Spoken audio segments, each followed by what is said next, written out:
যেসব রেসলারদেরকে দেখানো হয়েছে সেসব রেসলারদের কাণ্ডগুলো দেখলে আপনিও অবাক হবেন। Number 1, Scott Stunner.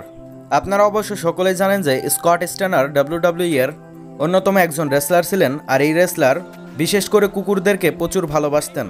তবে 2000 সালের 23শে অক্টোবরে মানডে নাইট রয়ের এক এপিসোডে স্কট স্টানার এমন কিছু করে দেখিয়েছেন যে বিষয়গুলো দেখে একেবারে পুরো রেসলিং দুনিয়ায় কেঁপে উঠেছিল। সেইখানে স্কট স্টানারকে দেখা গিয়েছিল বাঘকে নিয়ে ডাব্লিউডাব্লিউ রিংয়ের মধ্যে আসতে। দেখুন, ডাব্লিউডাব্লিউ রিংয়ের মধ্যে প্রচুর পরিমাণে দর্শক বসেছিলেন, আর সেই দর্শকগুলো থাকা অবস্থাতে এই রেসলার সেই রিংয়ের মধ্যে বাঘ নিয়ে চলে এসেছিলেন। সেই বিষয়টি কিন্তু অনেক সাহসী একটি কাজ ছিল, আর এটা অবশ্যই রিয়েল বাঘ ছিল। আর দেখুন, স্কট স্টানারের এই এন্ট্রিটি ডাব্লিউডাব্লিউতে চির অমর হয়ে থাকবেন, কেননা এমন এন্ট্রি কোনো রেসলারই এখনও পর্যন্ত নিতে পারেননি, আর ভবিষ্যতেও নিতে পারবেন না। নাম্বার 2, দ্য গ্রেট খালি। আপনারা অবশ্য সকলেই জানেন যে ইন্ডিয়ার অন্যতম একজন রেসলার হচ্ছেন দ্য গ্রেট খালি।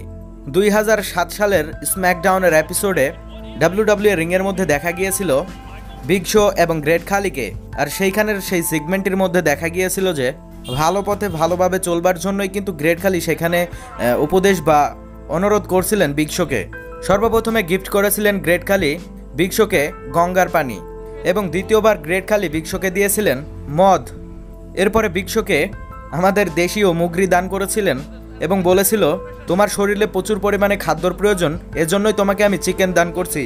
এবং 4 নাম্বার যে গিফটটি ছিল গ্রেট খালির পক্ষ থেকে সেইটা হচ্ছে একটি ছাগল, এবং সেইখানে গ্রেট খালি উল্লেখ করছিলেন যে তাদের ইন্ডিয়ার মহাত্মা গান্ধী তিনি এই ছাগলেরই দুধ পান করতেন।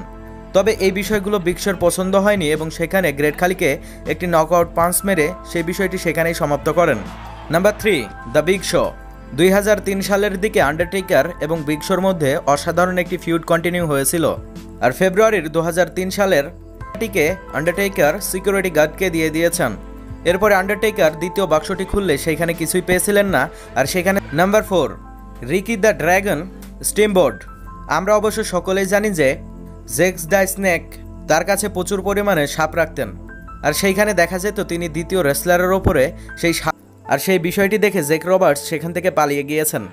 আর এই অ্যালিগেটরকে কম্বো ড্রাইভ এরিক রোয়ান। 2020 সালের শুরুর দিকে এরিক রোয়ানকে একটি বাক্স নিয়ে ডাব্লিউডাব্লিউ রিংয়ের মধ্যে আমরা আসতে দেখতাম। প্রায়ই তাকে এই বাক্সকে নিয়ে রিংয়ের মধ্যে থেকে শুরু করে প্রত্যেকটি ম্যাচেই কিন্তু সেই বাক্সটিকে দেখা যেত, আর সেই সময় কিন্তু ডাব্লিউডাব্লিউ ম্যানেজমেন্ট এই বাক্সকে ঘিরে এতটাই হাইপ সৃষ্টি করবার চেষ্টা করছিলেন যে এই বাক্সতে কি আছে সেটা জানার জন্য দর্শকরা একেবারে মুখিয়ে থাকতেন। তবে 2 মার্চ 2020 সালে সেইখানে আমরা জানতে পেরেছিলাম যে সেইটার মধ্যে আসলে কি রয়েছে। তো সেইখানে তিনি আমাদের সকলকে দেখিয়ে দিয়েছিলেন যে সেই বাক্সর মধ্যে আসলে একটি মাকড়াসা ছিলেন, আর সেটা আসলেও জিন্দা ছিল।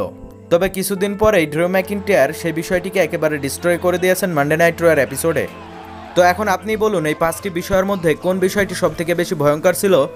অবশ্যই কমেন্ট বক্সে জানাবেন। ভিডিওটি ভালো লাগলে অবশ্যই একটি লাইক, এবং চ্যানেলে নতুন দর্শক হলে অবশ্যই চ্যানেলটিকে সাবস্ক্রাইব করে পাশেই থাকবেন। ধন্যবাদ।